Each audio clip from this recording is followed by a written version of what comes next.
Salut à toutes et à tous, c'est bienvenue dans le monde de Tada. On se retrouve pour le top flop de dernière lecture des 2 dernières semaines à peu près.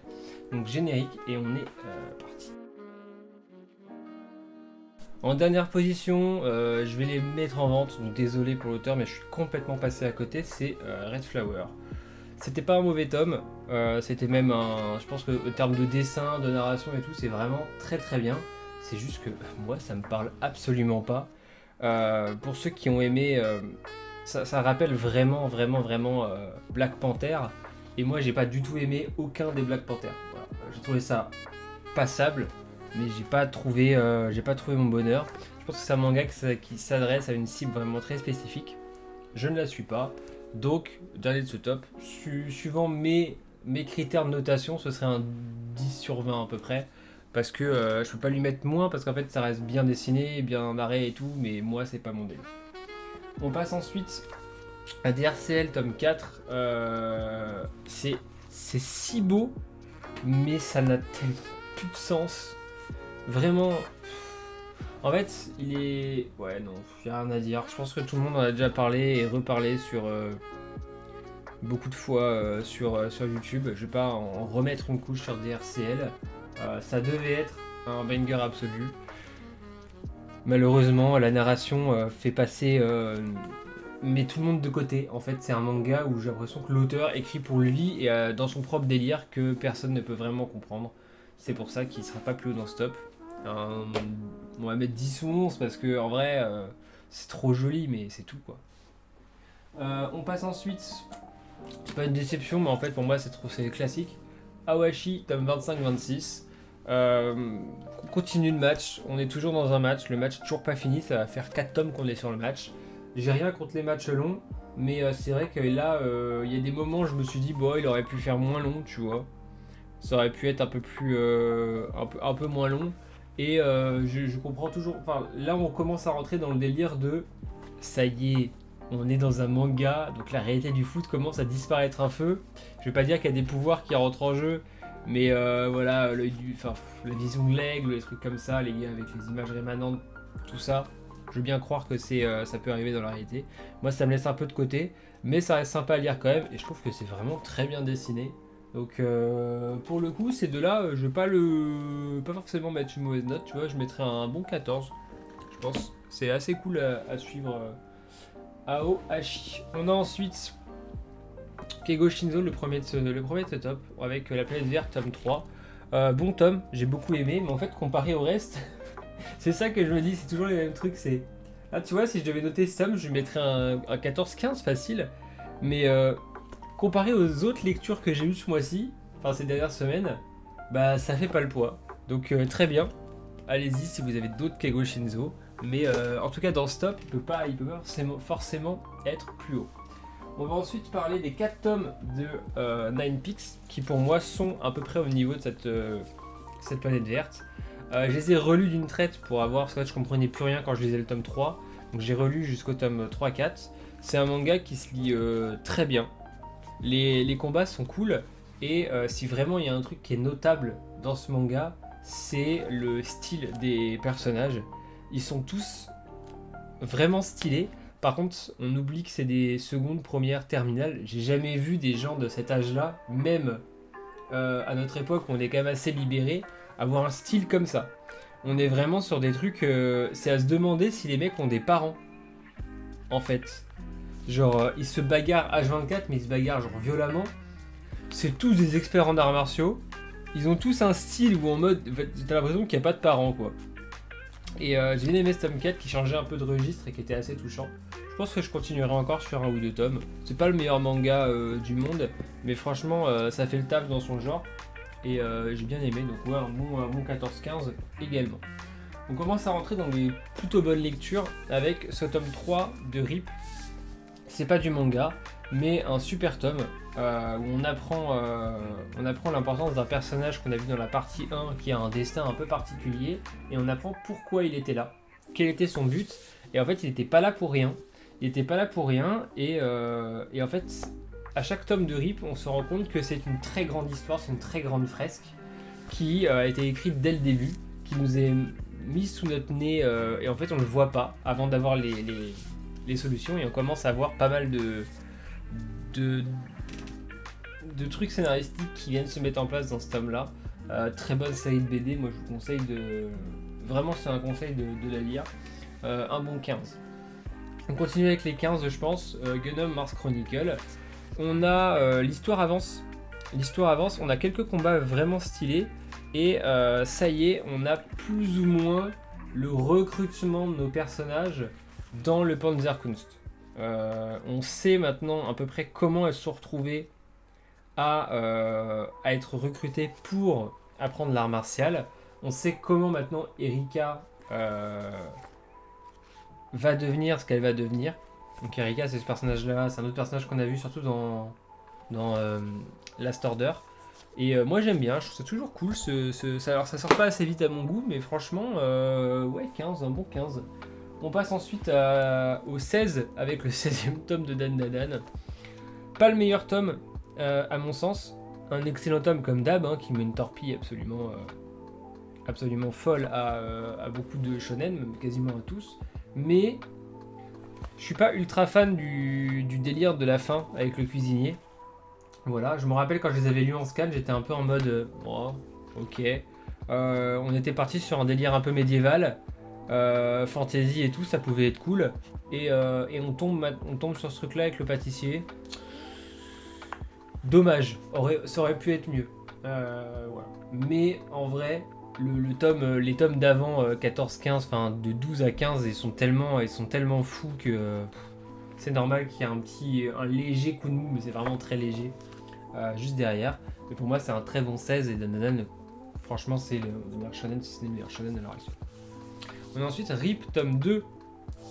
J'ai préféré cette histoire là au tome 3, même si le tome 3 apporte beaucoup plus de réponses sur la grande fresque de Rip, mais je trouve que ce tome là est vraiment l'histoire est vraiment cool. Je maintiens que Rip ça pourrait faire une très bonne mini-série de 6 épisodes à gros budget, 6 épisodes d'1 heure, hein, mais de 6 très bons épisodes sur une plateforme type peut-être Apple, tu vois, je verrais bien un Apple qui reprend Rip, franchement ça serait très cool. Et on a surtout de très gros twists dans ce tome là qui m'ont fait vraiment apprécier ma lecture, et arrivé à la fin je me suis dit putain c'est cool ce que j'ai lu quoi. Donc là on est ouais, sur du 16. On va hausser un petit peu le cran, top 5 de mes lectures. Ça aurait pu être plus haut, mais quand vous allez voir c'est quoi le top 4, vous allez dire ah bah oui, je comprends. C'est Frères du Japon de Matsumoto. Excellent tome, on est sur facile un 17, très très facilement un 17. Pourquoi je l'ai pas mis plus haut? Parce que c'est les 3 premières histoires, moi je vous le dis, je les ai mal vécues.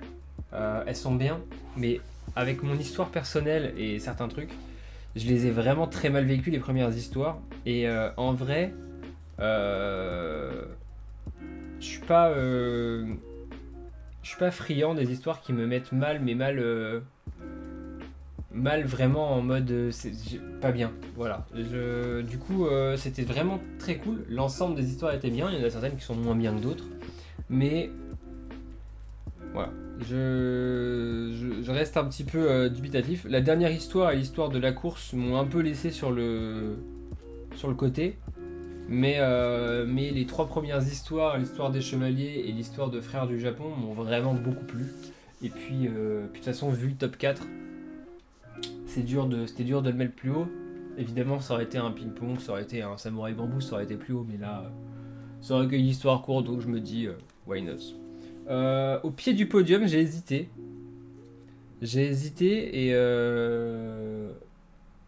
Et je vais mettre Katsu. Ouais, je vais mettre Katsu top 4. Dernier tome de la série.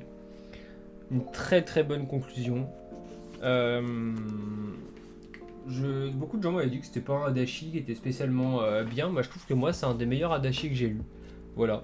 Il est très bon dans la plupart de ses bouquins. Mais c'est vrai que là tu vois Touch, Katsu et je pense H2. Ah non, il y a Rof. Ouais. Je pense que Touch, Rof et Katsu sont mes 3 préférés d'Adachi. Ensuite, on aurait H2 qui est un peu long, à mon sens, et qui est moins porté sur la romance et l'humour.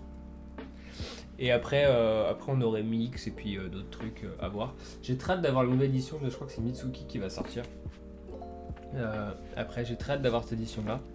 Donc, très bonne conclusion, lisez-le, soutenez surtout, parce que si on est beaucoup à acheter ces bouquins-là, Nobinomi continuera à faire des rééditions. Vous voyez ce que je veux dire? Donc continuez à dire que c'est bien, continuez à acheter, continuez à soutenir, ça sera que bénéfique. Podium, top 3, Irasumi, tome 7. Un tome qui parle de regrets. Voilà, grosso modo, le thème de ce tome, c'est les regrets et les non-dits, entre guillemets. Très bon tome. L'histoire de Hiroto et de son pote, là, je crois que c'est Hideki, ou ouais, c'est ça. Elle est vraiment... elle est bien, elle est très très bien. Elle est même très bien. Je sais pas combien de temps ça va durer, parce qu'en fait, techniquement parlant, il pourrait faire durer la série sur 40-50 tomes. Il y a tellement de situations de la vie de tous les jours à illustrer de manière aussi brillante qu'il le fait. Donc ça pourrait durer éternellement Hirayasumi, que je pense qu'on se ferait jamais chier à lire du Hirayasumi, vous voyez ce que je veux dire. Si on a ces personnages qu'on va suivre sur plusieurs années, évoluer, à faire leur vie, etc., ça peut très bien marcher. Et ce tome 7 continue à nous prouver que justement c'est une série qui sur la longueur peut marcher quasiment de manière indéfinie, donc ça mérite très largement sa 3ème place avec un bon 18 quoi. Si je devais mettre une note, dur de mettre plus parce que ça reste, c'est pas non plus, voilà, il n'y a pas des twists dans tous les sens, niveau scénaristique c'est pas les envoyer lyriques, mais ouais, un bon 18. Un bon 18, et là on relève un petit peu d'un cran pour ce top 2 avec Blue Giants, c'est Explorer celui-là. Très très bon tome, comme souvent avec Blue Giant de toute façon. On a la création du trio, du coup Zod, Dai, et j'ai oublié le nom du pianiste, mais de toute façon il restera pas sous longtemps je pense dans le bail. Toujours un dessin absolument fou, enfin, on ressent toujours autant la musique, l'histoire prend vraiment une tournure intéressante, et Dai est toujours un personnage absolument génial. De toute façon ce qui est bien avec Blue Giant, c'est qu'on a atteint des sommets en termes de qualité dans tous les domaines, dessin, découpage, émotion, scénario, etc. On a atteint vraiment des sommets pour un manga qui parle juste d'un musicien. Et ça ne descend pas, c'est-à-dire qu'il a atteint le sommet et il reste au sommet. Il n'a pas envie de lâcher son truc. Hein. Il s'est dit tiens, je suis en train de faire un manga de fou furieux, bah vas-y on reste, hein. on fera pas moins bien. Voilà, on va continuer. Et le top 1, on s'en doute tous, 20 sur 20, un des meilleurs tomes de la série. Un tome qui, pour ceux qui l'ont lu, nous laisse sur le cul. Voilà, un tome absolument... phénoménal, pour ne pas dire exceptionnel, pour ne pas dire génialissime, pour ne pas dire bonjour. Y a-t-il mieux actuellement, à part peut-être Kingdom? Y a-t-il mieux que Space Brothers, le tome 44? Non, y a pas mieux en fait. Là franchement c'est dur, c'est vraiment dur de trouver mieux que Space Brothers à l'heure actuelle. Alors oui, Kingdom arrive à faire des choses assez folles, mais alors ce tome de Space Brothers, Mario, non c'est fort. Alors je vous montre pas certaines planches, on va pas spoil l'intrigue de ce tome, mais pour ceux qui ont lu le début, vous voyez ce qui se passe vers le tome 5-6 avec Ibito sur la lune, un espèce de cratère, etc. On a un peu la même chose en beaucoup plus craignos dans ce tome là, et franchement, j'ai commencé à le lire, il s'est passé ce qui s'est passé, et là ça a été, je pouvais plus m'arrêter de retenir mon souffle, et j'étais en mode oh, pop, pop, pop. Et ça c'est vraiment, de toute façon Space Brothers, c'est simple, s'il y a un manga qu'il faut que vous ayez tous chez vous, c'est Space Brothers, voilà. Si vous devez avoir 44 tomes d'un manga, obligatoirement, c'est Space Brothers. Je me répète, mais je pense qu'à l'heure actuelle, tous ceux qui l'ont lu le mettent dans un top. Voilà, si c'est pas un top 2 ou un top 1, c'est forcément un top peut-être 5, voilà.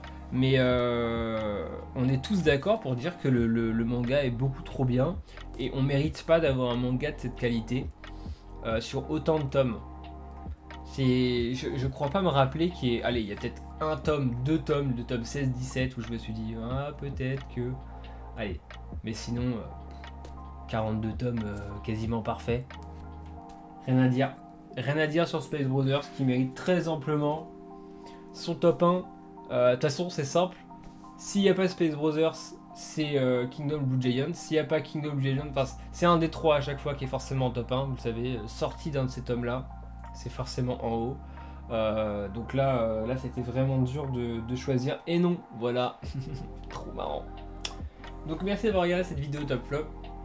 N'hésitez pas à commenter comme d'hab. Hein. Dites-moi ce que vous pensez de ce top flop. N'hésitez pas à me dire sur certaines séries, c'est des choses qui vous ont marqué aussi. N'hésitez pas à acheter du coup Space Brothers. Je vous conseille de fureter un peu le bazar du manga. Il y a de temps en temps il y a des lots d'intégrales qui pop de Space Brothers. Là il y en avait un la semaine dernière. Il y a un mois il y en avait un aussi. C'est à moins 30% le lot, donc ouais ça reste cher, mais franchement vous prenez tout d'un coup, puis comme ça vous les avez quoi. Bref, moi je vous dis à la prochaine. Likez, commentez, partagez, voilà. Et puis merci à tous de vos petits messages et checkez le Vinted, il y a pas mal de ventes en ce moment. Voilà. Allez, ciao.